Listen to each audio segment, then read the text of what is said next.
오늘은 부활절 넷째 주일입니다. 주일 예배를 하나님께 드리겠습니다.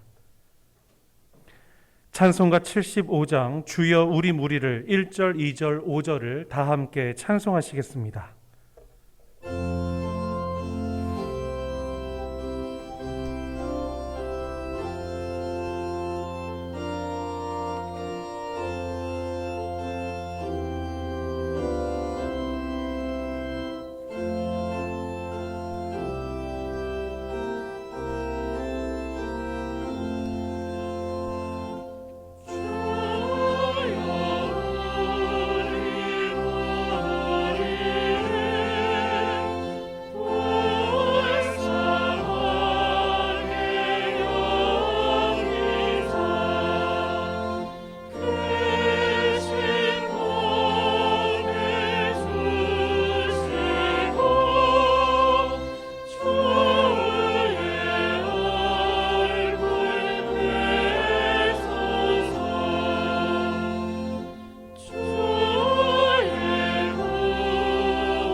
하나님은 회개하는 마음으로 나오는 사람들을 물리치지 않으십니다. 이제 우리들의 죄를 뉘우치고 고백합시다.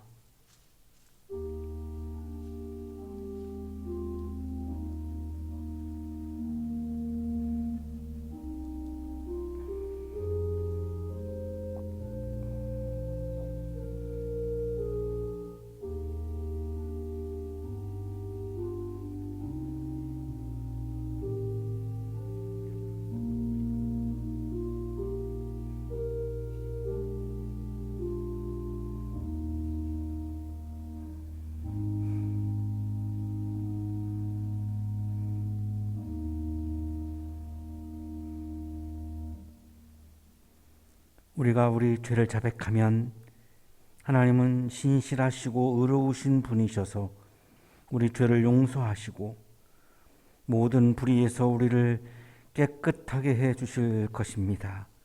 아멘. 찬송가 218장 내 맘과 정성을 다하여서 1절, 2절, 3절을 다 함께 찬송하시겠습니다.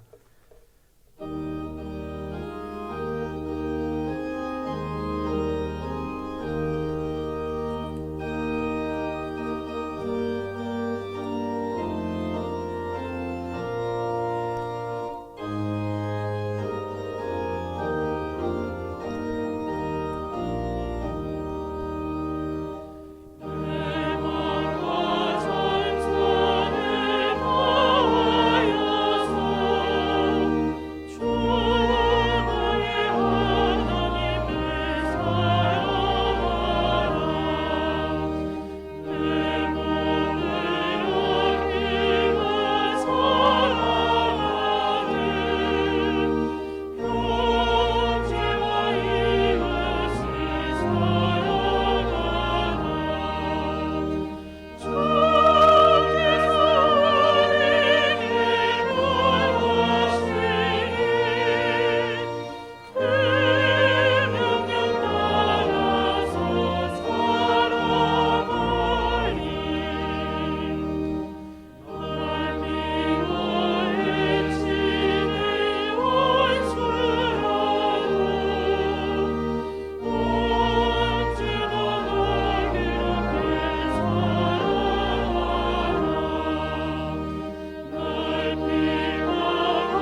다 함께 기도하시겠습니다. 사랑이 많으신 하나님, 감사를 드립니다. 항상 우리와 함께 하셔서 연약한 우리들을 인도하시는 하나님의 은혜에 감사를 드립니다. 오늘도 우리가 온 마음을 다하여 주님께 예배를 드리게 하시고 하나님이 우리의 주인 되심을 고백하게 하심에 감사를 드립니다.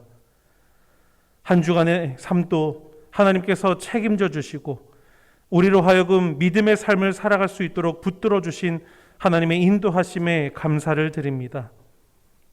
또한 우리의 모든 필요를 아시고 가장 좋은 때에 가장 좋은 것으로 채워주시는 은혜에도 감사를 드립니다. 아직까지 코로나의 해결이 이루어지지 않는 상황 가운데서도 우리를 지켜주시고 강건하게 하시사 맡겨주신 모든 일들을 감당하며 살아가게 하심에도 감사를 드립니다. 사랑이 많으신 하나님, 주님의 인도하심을 기억하며 이 시간 우리의 모든 마음을 다하여 드리는 우리의 예배를 기쁘게 받아주시고 하나님 홀로 영광받아 주옵소서. 자비로우신 하나님, 이 시간 성령께서 비춰주시는 우리의 죄된 모습을 바라보며 하나님 앞에 회개하며 기도합니다. 하나님, 우리의 욕심과 탐욕으로 인하여 하나님의 품을 떠나려고 하는 우리를 용서하여 주옵소서. 우리의 교만으로 인하여 하나님의 주권을 인정하지 않는 우리의 죄를 용서하여 주옵소서. 시기와 질투로 인하여 다른 사람들을 미워하고 업신여기려고 하는 우리의 죄를 용서하여 주옵소서. 청지기적 사명을 망각하고 하나님이 창조하신 아름다운 세계를 나의 것으로 여기며 파괴하고 있는 우리를 용서하여 주옵소서. 하나님이 서로 사랑하라고 허락하신 많은 사람들을 사랑하지 않고 있는 우리의 죄를 용서하여 주옵소서. 우리를 긍휼히 여기시고 십자가의 은혜로 우리를 붙들어 주시며 그리스도의 보혈로 우리의 모든 죄를 사하여 주옵소서. 주님, 언제나 우리와 함께 하신다는 임마누엘의 약속을 우리가 잊지 않게 하옵소서. 함께 하시는 주님을 신뢰함으로 세상의 어떤 시험과 유혹, 고난과 고통의 문제 앞에서도 하나님을 바라볼 수 있는 믿음을 허락하여 주옵소서.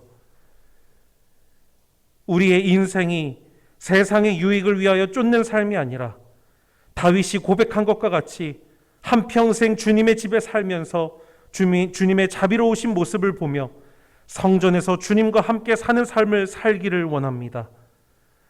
우리가 그 어떠한 것보다 하나님과의 사귐을 먼저 생각하며 하나님 안에 거하며 살아가는 주님의 참된 자녀가 되게 하여 주옵소서. 세상에 있는 것보다 세상을 만드신 하나님과 함께 살아가는 것이 가장 기쁘다는 것을 깨닫고 살아가는 우리 모든 성도들이 되게 하여 주옵소서. 함께 예배를 드리는 성도들 가운데에 육신의 약함과 질병으로 인한 고통의 문제, 자신에게 다가온 많은 고난의 제목으로 인하여 힘들어하는 지체들이 있습니다. 이 시간 하나님께서 그 마음을 어루만져 주시고 그 육신에 힘을 주시사 하나님의 능력으로 다시 회복되고 기쁨의 삶을 살아가는 모든 이들이 되게 하옵소서. 주님, 우리 한양대학교회를 축복하여 주옵소서. 하나님의 살아있는 말씀이 선포되게 하시며 말씀을 듣고 순종하는 역사가 나타나고 하나님이 꿈꾸시는 모든 일들이 실현되는 이 재단이 되게 하옵소서. 많은 이들에게 하나님의 기쁨을 전하는 안식처가 되게 하시고 위로와 평강이 넘쳐 흐르는 사랑의 교회가 되게 하옵소서. 코로나의 확산이 넘치고 있는 이때 우리 한양동산을 지켜주시고 우리 많은 한양 가족들이 안전하게 사랑의 실천을 온전하게 준비할 수 있도록 주께서 이끌어 주옵소서. 이 시간 하나님께 영광 올려드리기 위하여 섬기는 모든 자들을 축복하시고 예배를 준비하는 모든 손길들에게 크신 복을 내려 주옵소서. 주의 종으로 통하여 주시는 하나님의 말씀으로 주님의 마음을 알게 하시고 주님의 마음으로 하루하루를 살아가는 우리 모든 성도들이 되게 하옵소서. 이 모든 말씀 살아계셔서 함께 하시는 우리 구주 예수 그리스도의 이름으로 간절히 기도드립니다. 아멘.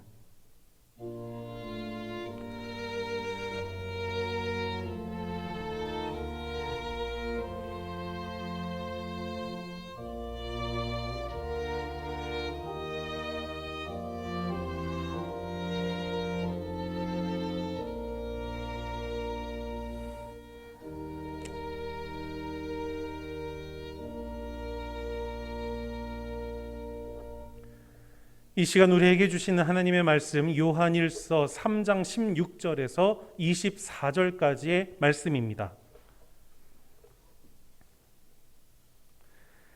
그리스도께서 우리를 위하여 자기 목숨을 버리셨습니다. 이것으로 우리가 사랑을 알게 되었습니다. 그러므로 우리도 형제자매를 위하여 목숨을 버리는 것이 마땅합니다.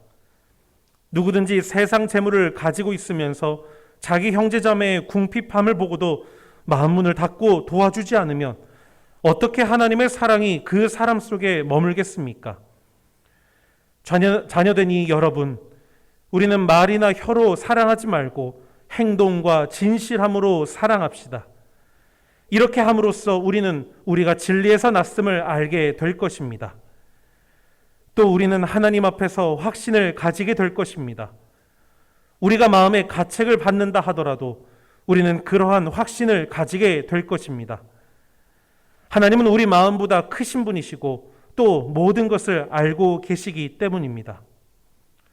사랑하는 여러분, 우리가 마음에 가책을 받지 않으면 우리는 하나님 앞에서 담대함을 가지고 있는 것이요, 우리가 구하는 것은 무엇이든지 하나님에게서 받을 것입니다. 우리가 하나님의 계명을 지키고 하나님께서 기뻐하시는 일을 하기 때문입니다. 하나님의 계명은 이것이니 곧 그 아들 예수 그리스도의 이름을 믿고 그리스도께서 우리에게 명하신 대로 서로 사랑하라는 것입니다. 그리스도의 계명을 지키는 사람은 그리스도 안에 있고 그리스도께서도 그 사람 안에 계십니다. 그리스도께서 우리 안에 계시다는 것을 그가 우리에게 주신 성령으로 우리는 압니다.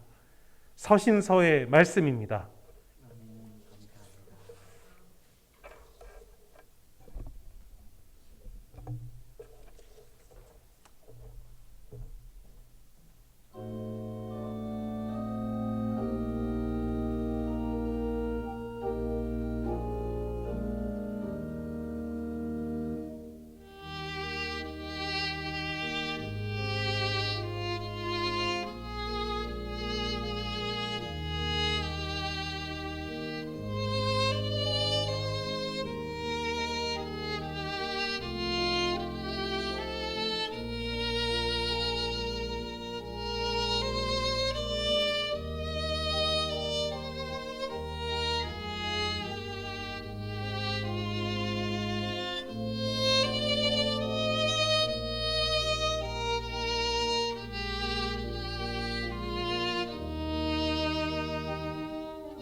톨스토이는 기독교 집안에서 자라서 어릴 때 정교에서 세례를 받았습니다.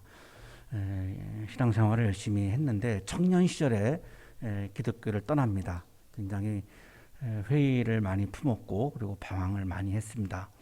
24살 때 중편소설 유년시대를 발표하고 41살 때 전쟁과 평화라고 하는 그 유명한 작품을 발표를 하고 49세 때 안나 카레나라를 발표하면서 세계적인 작가의 반열에 오르게 됩니다. 도스토옙스키와 러시아가 낳은 세계 최고의 작가로 그렇게 존경을 받게 되는데요.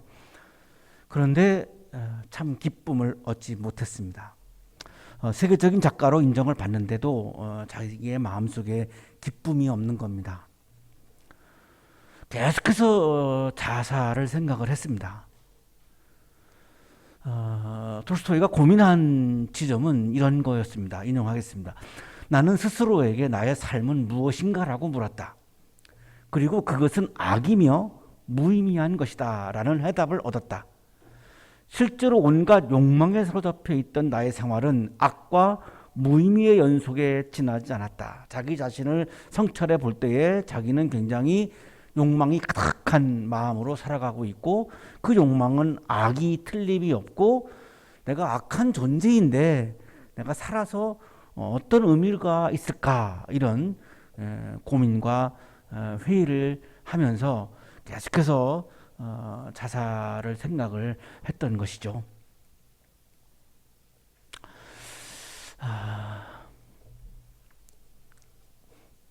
우리 여기 음악 하시는 분들은 내가 세계적인 연주자가 되는 게 아마 목표일 것 같은데요. 그랬는데도 톨스토이 경우를 보면은 그래도 기쁨이 없었다는 지금 이야기를 하고 있는 거죠. 자서전에서.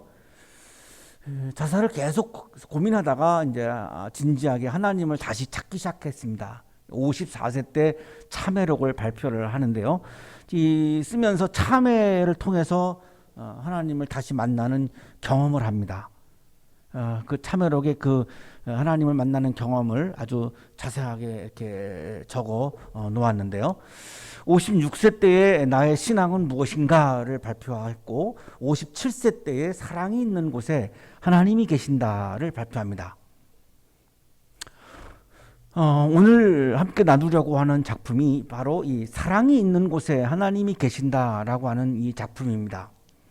이 주인공은 마틴 아브데이치인데 구두 수선공입니다. 아내가 3살 된 아들 하나를 남기고 세상을 떠납니다. 그래서 아들과 둘이서 살아가고 있었고 이 아들이 이제 커가지고 자기를 아빠를 도와줄 수 있는 나이가 되었는데 고열로 앓다가 이 아들도 죽습니다. 그래서 혼자 남게 되죠. 구두 수선하는 바느질을 하면서 생활을 하는데 나이도 많아져서 이제 뭐 거의 노인이 되었습니다. 이 마틴이 하나님을 원망합니다. 왜 하나님은 내 인생을 이렇게 만드실까? 그러면서 하나님 나도 데려가 주세요. 나도 죽고 싶어요. 그렇게 기도를 합니다. 그러다가 마틴이 교회를 떠납니다. 어느 날 자신을 찾아온 이웃에 살고 있는 노인에게 말합니다. 제가 하나님께 간구하는 것은 어서 저를 데려가 달라는 것 뿐이에요. 저는 세상에 아무런 희망이 없습니다. 그냥 데려가만 주시면 저는 좋겠습니다. 내가 이것이 하나님께 간청하는 겁니다. 노인이 이야기를 합니다. 자네의 절망은 자네 자신의 행복을 위해 살려는 것에서 나온 것이네. 그리고 나서 노인은 마틴에게 하나님을 위해서 살라고 권면을 합니다. 너 자신을 위해서 살기 때문에 절망은 끊임없이 찾아오게 될 것이고 그 절망을 기쁨으로 승화하려면 너 자신을 위해서 살아가는 삶을 하나님을 위한 삶으로 바꾸어 보아라. 이렇게 이야기를 조언을 한 거죠. 그러니까 이 마틴은 이제 궁금해집니다. 어떻게 하나님을 위해서 살죠? 그걸 너무나 궁금했습니다. 그러니까 노인이 하나님을 위해서 살았던 예수라고 하는 분이 있는데 그 예수를 소개합니다. 그 예수에 대해서 알고 싶으면 성경을 읽어봐라. 그 예수는 하나님을 위해서 살았기 때문에 날마다 하나님 나라의 기쁨이 충만했다. 그래서 이 마틴이 성경을 읽기 시작을 합니다. 성경을 읽으면서 하나님이 뭘 원하시는지, 하나님을 위한 삶이 어떻게 사는 건지, 어떻게 살면 나에게 기쁨이 가득한 건지, 이거를 하나씩 깨닫기 시작합니다. 그러면서 마틴의 마음이 밝아지기 시작을 합니다. 어느 날 마틴이 성경을 읽다가 잠이 들었습니다. 잠결에 이제 들려온 소리죠. 마틴, 누구신가요? 마틴, 내일 거리 쪽을 잘 보거라. 내가 올 것이다. 하나님이 마틴을 찾아오겠다라고 하는 하나님의 음성으로 마틴은 이제 들은 거죠. 다음날 아침 마틴은 이제 구두 바느질을 하면서 창밖을 자꾸만 이렇게 세심하게 내다보게 되었습니다. 저택관리를 하는 쇠약한 노인 스테파니치가 눈을 치우려고 나타나는데 굉장히 날씨가 추웠습니다. 추위에 떨고 있는 스테파니치 노인을 이제 방으로 들어오시게 해가지고 따뜻한 차를 대접을 합니다. 그랬더니 이 스테파노치가 마틴에게 물어요. 누구를 기다리시나요? 자꾸 창밖을 보고 있으니까 누구를 기다리시나요? 마틴이 대답을 하죠. 창피한 이야기지만 그분을 기다리고 있어. 나의 사랑하는 주님을 말이오. 그런 대화를 하다가 노인은 떠났고 초라한 옷을 입고 아기를 안고 추위에 떠는 여인이 창문 앞으로 다가옵니다. 이봐요 부인, 아기에게 먹을 것을 좀 줘요. 젖이 없어요. 저는 아침부터 아무것도 못 먹었어요. 마틴이 이제 여인을 방 안으로 들어오게 해서 따뜻한 수프를 끓여서 수프와 빵을 대접을 하고, 너무 그 아기가 이제 추워 보이니까 자기의 외투를 하나 선물해서 이 아기를 좀 덮어 주시죠. 확실히 그리스도께서 저를 당신의 창문으로 인도하셨어요. 그렇지 않으면 아기는 얼어 죽었을 거예요. 이렇게 엄마가 이야기를 해요. 그러니까 그리스도께서 그렇게 하도록 하셨어요. 그렇지 않으면 창밖을 볼 일이 없는 사람이거든요. 내가 한 게 아니라 그냥 주님이 그렇게 인도하신 것 같아요. 이렇게 대답을 하죠. 그리고 비상금으로 가지고 있던 6펜스의 돈을 여인에게 사용하라고 건네줍니다. 그리고 나서 다시 또 구두 수선을 하면서 바느질을 하는데 사과를 파는 여인이 나타났고 한 소년이 사과를 움켜쥐고 달아나려고 합니다. 그러니까 이 사과 파는 여인이 소년의 머리채를 잡고 경찰에게 이제 데려가려고 하죠. 그때 마틴이 이제 이야기를 합니다. 아이를 놔주시죠 할머니. 아이를 용서해 주세요. 얘야 할머니에게 용서를 빌어라. 소년이 막 울면서 할머니에게 이제 용서를 빕니다. 마틴이 사과를 소년에게 주면서 그렇게 사과가 먹고 싶었니? 자 먹어라. 할머니 값은 제가 낼 겁니다. 그리고 나서 마틴이 집으로 들어와서 성경을 펼쳤는데 하나님의 음성을 듣습니다. 마틴 나를 모르느냐? 누구신가요? 내가 그이다. 스테파니치가 나타나더니 사라졌고 아기를 아는 여인이 나타나더니 사라지고 사과를 파는 여인이 소년과 함께 나타나더니 사라집니다.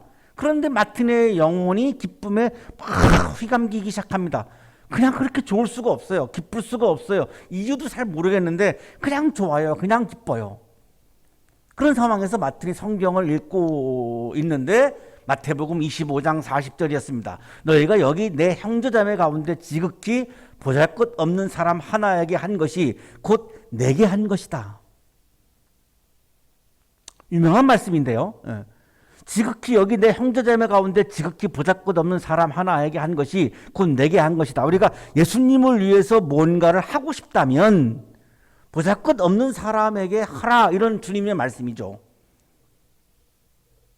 내가 보이지 않는데 네가 나를 위해서 뭐 어떻게 할 건데 나를 위해서 뭔가를 한다라고 하는 것은 보잘것없는 사람에게 하는 것이 즉 나에게 한 것이야, 이런 말씀이죠. 한국교회가 잘 안 읽는 본문 중에 하나입니다. 외면하고 있는 본문 중에 하나이죠. 주님을 위한다는 게 뭘까? 한번 생각해 보시죠. 주님을 위한다는 게 내가 뭘 어떻게 하는 거죠? 예수님의 말씀은, 예수님의 대답은 보잘것 없는 사람에게 해라. 그게 나를 위해서 하는 거야. 이렇게 분명히 대답을 하셨거든요. 사랑이 있는 곳에 하나님이 계신다라고 하는 작품의 마지막 문장입니다. 마티는 꿈이 이루어진 것을 알았다. 주님이 그날 실제로 그에게 오셨고 그분을 잘 대접했다는 것을 알았다. 마티는 바로 스테파니치노 노인, 아기를 안았던 그 여인, 사과를 팔던 여인, 그리고 궁경에 빠졌던 소년아이, 이 사람들을 통해서, 이 보잘것없는 사람들을 통해서 주님이 자신을 찾아왔다라고 하는 것을 깨닫고 자신이 그렇게 그분들에게 사랑을 베풀면서 주님이 바로 그 현장에 계셨다라고 하는 것을 깨달았고, 그래서 내 마음이, 내 영혼이 그렇게 기뻤구나라고 하는 것을 깨닫게 됩니다. 마티는 사랑이 있는 곳에 하나님이 계신다라고 하는 것을 경험을 한 거죠. 오늘의 성서 일과는 사랑을 실천하는 곳에 하나님이 계신다. 사랑을 실천하는 사람에게, 사랑을 실천하는 사람 안에 예수 그리스도가 계신다라고 하는 말씀이 바로 오늘의 성서 일과입니다. 오늘의 성서 일과가 중요한 것은 우리 교회의 주제 성구라고 할 수 있는 요한일서 3장 말씀이 포함되어 있기 때문에 굉장히 우리에게는 또한 중요한 말씀이기도 합니다. 그리스도께서 우리를 위하여 자기 목숨을 버리셨습니다. 이것으로 우리가 사랑을 알게 되었습니다. 예수님이 십자가에 달리신 것은 사랑이다, 이렇게 말씀하고 있는 거죠. 이걸 조금 설명을 해야 될 것 같은데요. 독일 신학자 몰트만이 조금 설명을 해 줬습니다. 예수님께서 왜 십자가에 죽으셨는가? 사랑하기 때문에. 십자가 사건은 하나님의 사랑 이야기다라고 그렇게 설명을 몰트만이 합니다. 하나님은 사랑으로 존재했다라고 이야기합니다. 인용하겠습니다. 몰트만이 십자가에 달리신 하나님이라고 하는 책에서 한 이야기입니다. 아들을 내어주심으로써 아버지께서는 그 자신을 내어주신다. 자기를 내어주는 게 사랑이죠. 십자가 사건은 뭐냐면 하나님이 자기 자신을 내어준 사건이다, 이렇게 설명을 하는 거죠. 나를 내어주는 게 사랑입니다. 나를 내어주지 않은 것은 사랑이 아닌 거죠. 그는 사랑이시다. 하나님은 사랑이시다. 즉 그는 사랑 안에 실존하신다. 하나님은 사랑 안에 계신다. 그럼 사랑 밖에는 안 계신다죠. 그럼 내가 사랑 가운데 없다 그러면 하나님과 함께 있는 게 아닌 거죠. 예를 들어서 어떤 교회가 막 싸우는 이제 교회가 간혹 있죠. 그래서 막 싸우면서도 막 1층, 2층 나눠서 뭐 예배를 드리기도 하고 뭐 이렇게 그런 교회들이 간혹 있는데요. 제가 보기에는 예배를 드리지 말고 일단 싸움을 멈추는 게 먼저죠. 왜냐하면 거기에는 하나님이 안 계시기 때문에 예배를 드려도 아무 소용이 없는 거죠. 예배를 드려서 뭐 하겠습니까? 사랑이 없는 곳에는 하나님이 안 계신다라고 말씀하셨는데, 그는 사랑이시다. 즉 그는 사랑 안에 실존하신다. 하나님은 사랑 안에 계신다. 사랑 밖에 안 계신다, 이거죠. 그러면 내가 사랑의 세계로 들어가지 아니하면 하나님을 경험할 수 없다, 이런 말씀입니다. 그러면 이제 어떤 분들은 믿음이 중요하죠. 믿음이 있으면 하나님을 경험할 수 있죠. 오늘의 성서일과는 믿음은 사랑이다, 이 말씀입니다. 사랑이 아닌 건 믿음이 아니다, 이런 말씀이에요. 그는 자기 실존을 이 사랑의 사건 속에서 구성하신다. 하나님의 실존, 하나님의 존재는 사랑의 사건 속에 계시는 거지, 사랑의 사건이 아닌 곳에 하나님은 실존하지 않으신다, 이거죠. 이것이 십자가가 우리에게 보여주고 있는 진리라는 거예요. 한 군데만 더 인용하겠습니다. 하나님께서는 고통을 당하시며 자신을 십자가에 달리게 하시며 십자가에 달리신다. 이리하여 그의 무조건적이고 희망으로 가득한 사랑을 완성시킨다. 십자가는 하나님의 사랑의 정말 완성의 극치, 사랑의 극치가 십자가 사건인데, 하나님은 그런 분인데 사랑으로 우리에게 찾아오시고 사랑 안에 계시고 사랑으로 존재하는 분인데 내가 사랑을 떠나서 하나님을 경험한다? 그건 불가능하다라고 하는 거죠.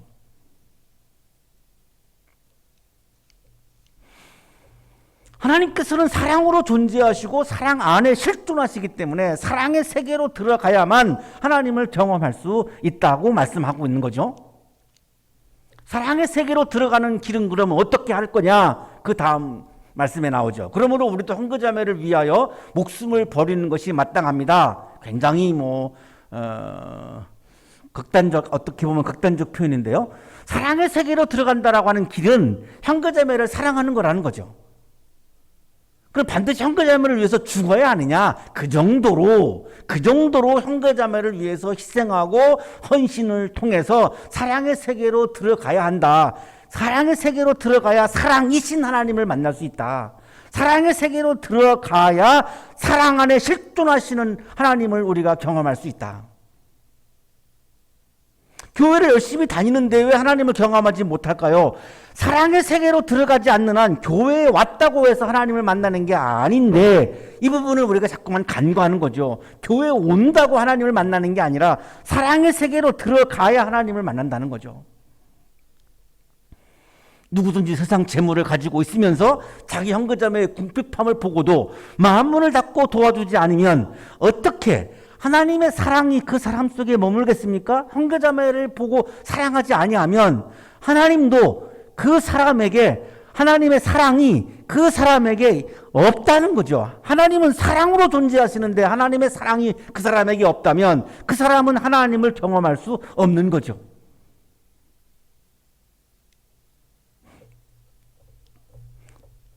자, 3장 18절이 우리 교회에서 가장 중요한 주제 성구죠. 자녀된 이 여러분, 우리는 말이나 혀로 사랑하지 말고 행동과 진실함으로 사랑합시다. 사랑의 세계로 들어가야만 하나님을 경험할 수 있기 때문에 형제자매를 사랑해야만 하나님을 경험할 수 있는데 18절에 와서 이렇게 강조하는 거죠. 말로 하지 말고, 그 사랑을 말로 하지 말고 행동과 진실함으로 하십시오. 이건데요. 조금 이거 좀 보죠. 여기서 말은 헬라어로 로고스예요. 로고스. 우리가 그냥 일반적으로 하는 말입니다. 말. 혀는 글로사인데요. 헬라어로 글로사. 랭귀지. 언어를 말합니다. 그러니까 말로 하는 사랑, 언어로 하는 사랑 가지고는 안 된다는 거죠. 그건 진정한 사랑이 아니라는 겁니다. 그럼 뭘로 해야 되느냐? 행동과 진실함으로 하라는 거예요. 왜냐하면 하나님은 말씀으로 사랑하지 않았죠. 사람이 되셔서 십자가에 달리신 하나님 몰트만의 이야기를 우리가 보았습니다만 하나님이 스스로 사람이 되셔서 세상에 오시고 스스로 십자가에 달리셨죠. 그게 하나님의 사랑의 실천이죠. 하나님은 말씀으로 사랑한 것이 아니라 행동으로 사랑을 실천하셨죠. 그러면 하나님의 자녀는 하나님을 따라서 행동으로 사랑해야 하는 거죠. 행동으로 사랑하지 않는 것은 사랑이 아니라는 말씀을 지금 하고 있는 겁니다. 요한일서가. 행동은 에르고인데요. works, 일하는 거, 행위, 액션 이런 뜻인데요. 믿음의 반대가 아니죠. 자꾸만 한국교회가 행위의 반대를 자꾸 믿음으로 설정해 놓고 행위가 없는 믿음을 자꾸 얘기하시는데 믿음의 반대는 행위가 아닙니다. 믿음이 즉 행동이죠.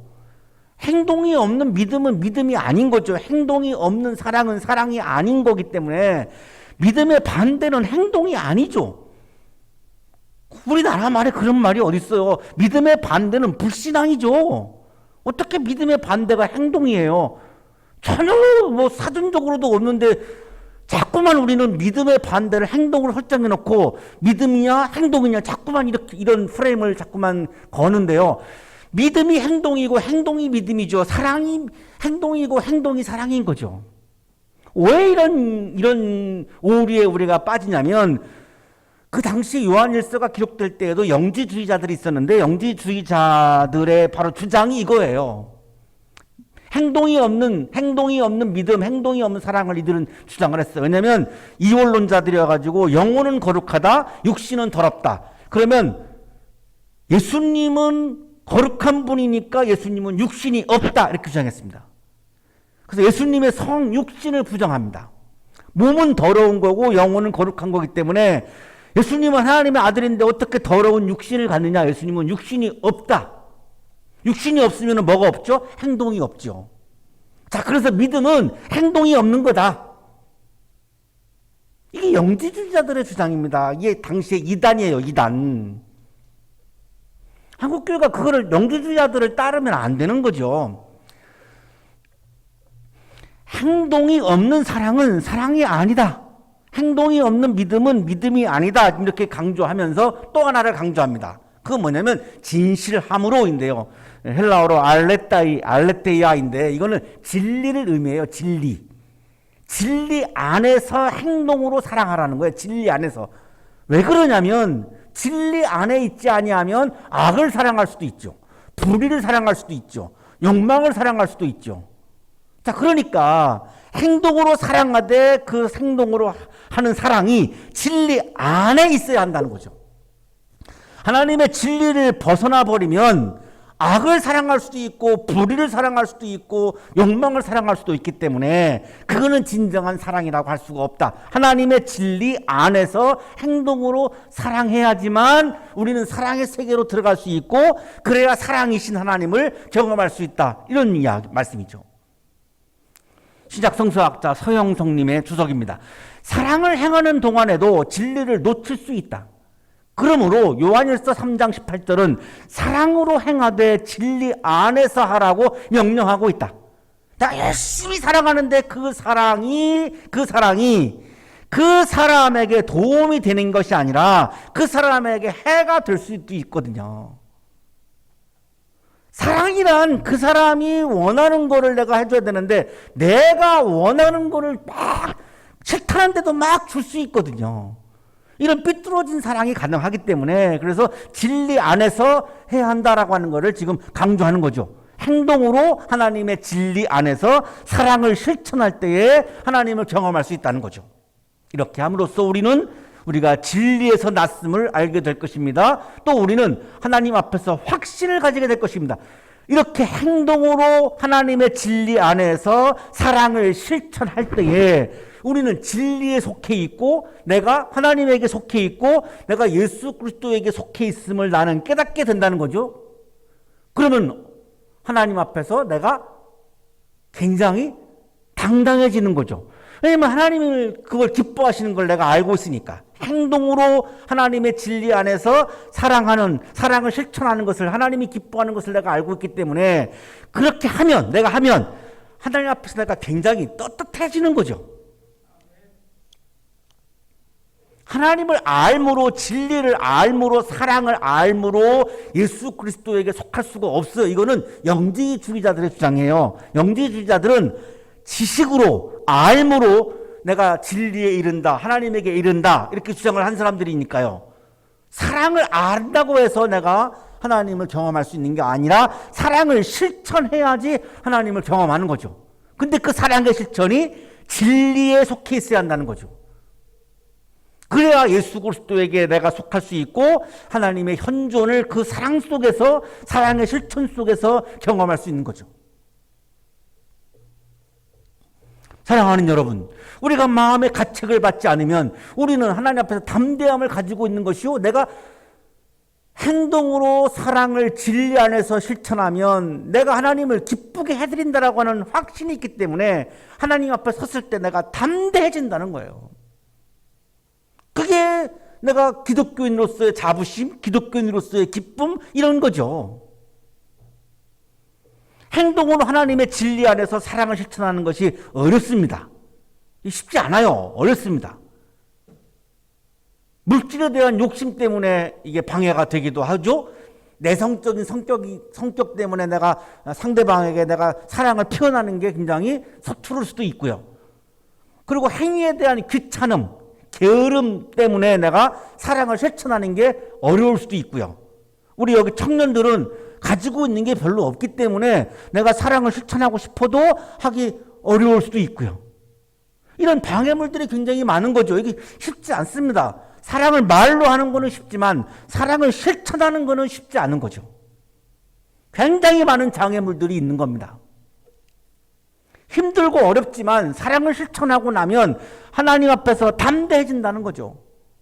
산을 올라가려면 힘듭니다. 그런데 땀을 흘리면서 산을 올라가면 산 위에 올라갔을 때 굉장히 내가 당당해지고 따뜻해지고 개운하고 땀을 쫙 빼고 난 다음에 굉장히 상쾌하고 좋죠.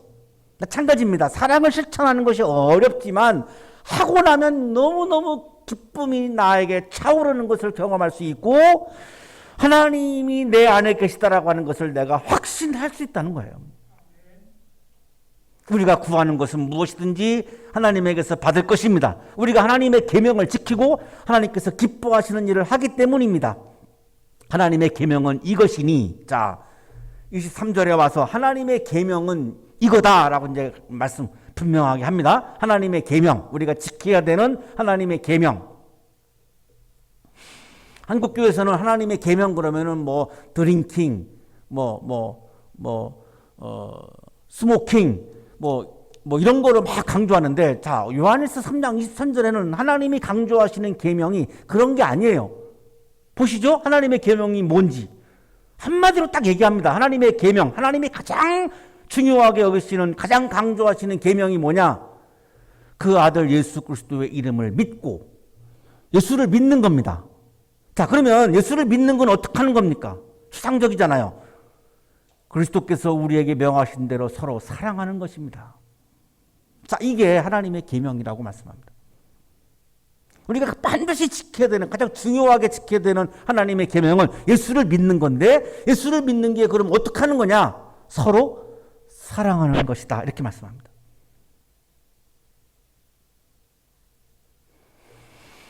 다른 계명들에 대해서는 굉장히 예민한데 서로 사랑하는 것에 대해서는 굉장히 예민하지 않죠. 이거는 어겨도 막 뭐라고 막 정죄하지 않아요. 그죠? 한번 생각해 볼 문제죠. 하나님의 계명은 예수 그리스도의 이름을 믿고 그리스도께서 우리에게 명하신 대로 서로 사랑하는 것, 이것이 최고의 계명이고 중요한 계명이고 반드시 지켜야 되는 계명이라고 말씀하고 있어요. 사랑을 실천하는 것, 이것이 가장 중요한 계명이라는 거예요. 예수께서 명령하신 사랑을 실천하지 않는 것은 예수 그리스도를 믿는 것이 아니라고 말씀하고 있는 거잖아요. 서로 사랑하라 그랬는데요. 사랑하지 않는다? 그러면 예수님의 이름을 믿는 게 아니죠. 예수님을 믿는 게 아니면 하나님의 계명을 어기는 거죠. 그러면 하나님과 관계 없는 거죠. 신앙인이 아닌 거죠.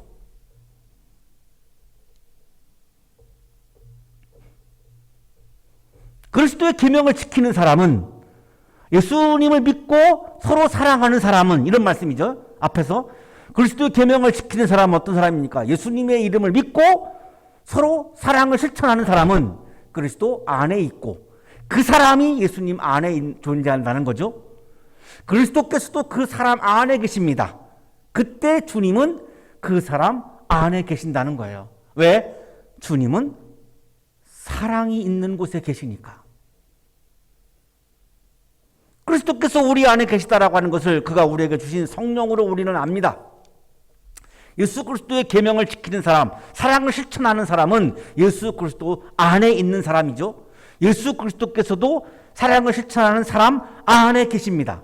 성서학자 서영성님의 주석입니다. 우리가 사랑하는 것은 인간인데 주님이 우리 안에 거하신다. 우리도 주님 안에 거하게 된다. 이것은 놀라운 복이다.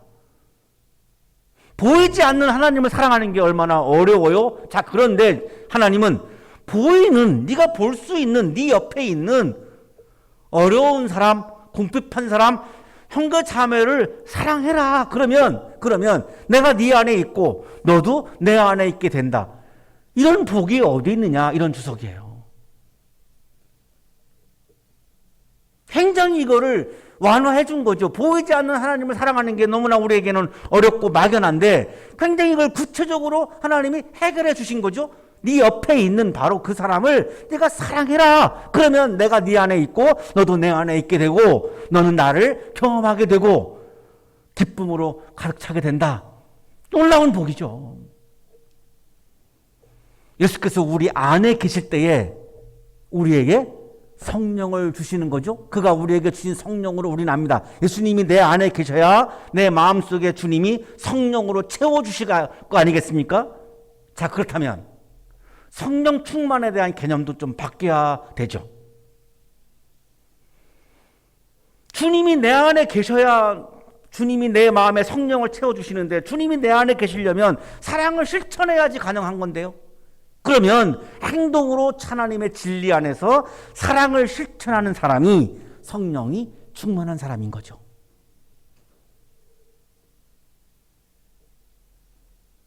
어떤 사람이 성령 충만한 사람입니까?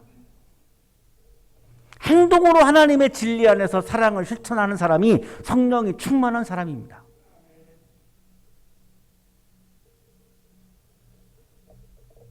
힘들지만 어렵지만 장애물들을 이기고 행동으로 하나님의 진리 안에서 사랑을 실천하는 삶을 우리가 살아서 내 안에 주님이 계시고 내가 주님 안에 또한 거하고, 그래서 주님이 나의 마음에 성령을 채워주시고 그 성령의 능력으로 아픔과 어려움들을 이겨내면서 기쁨의 인생의 길을 걸어가는 여러분의 삶이 되시기를 주님의 이름으로 축복합니다. 거룩하신 주님, 사랑을 실천하는 것이 매우 어렵습니다. 주님을 사랑하는 것이 막연할 때도 참 많습니다. 포기하지 않게 하시고 주님의 말씀을 따라서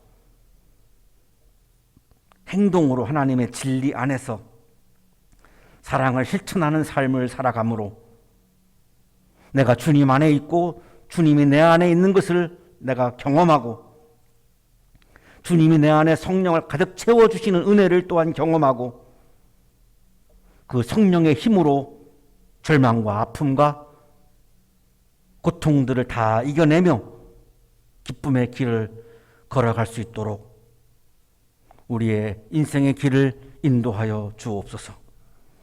예수 그리스도의 이름으로 기도하옵나이다. 아멘.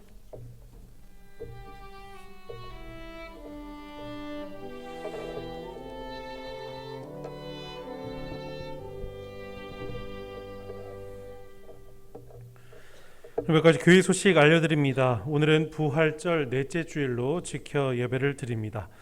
다음 주일은 부활절 다섯째 주일, 그리고 어린이 주일, 어버이 주일로 지켜 예배를 드리겠습니다.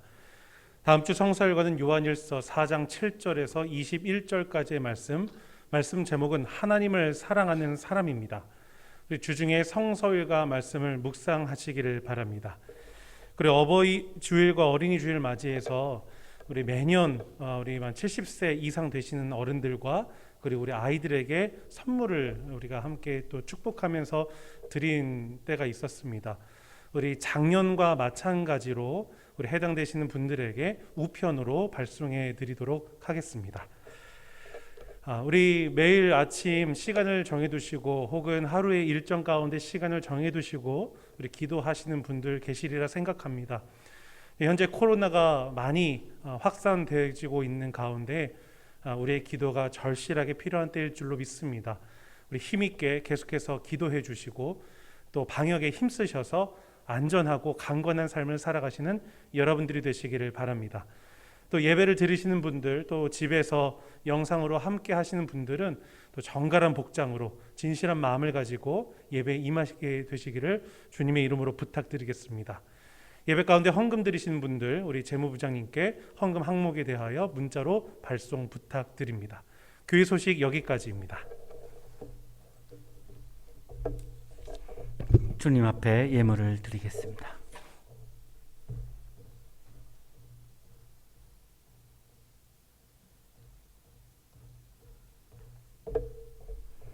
거룩하신 주님, 어렵고 힘든 삶을 살아가고 있는 우리들에게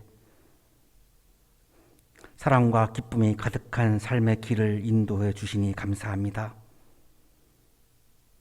주님이 제 안에 계시고 또한 내가 주님 안에 거할 수 있는 사랑을 실천하는 길을 인도해 주시니 감사합니다. 감사의 마음을 이 시간 예물에 담아 드리오니 기쁘게 받아주시고 예물을 드리는 손길 위에 크신 은혜를 부어 주옵소서. 예수 그리스도 이름으로 기도하옵나이다. 아멘.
이제는 우리에게 하나밖에 없는 생명까지도 아낌없이 사랑으로 나누어 주시는 예수 그리스도의 은혜와 오늘도 우리에게 말씀을 주시는 하나님의 사랑하심과 생명의 기운을 주시는 성령의 역사하심이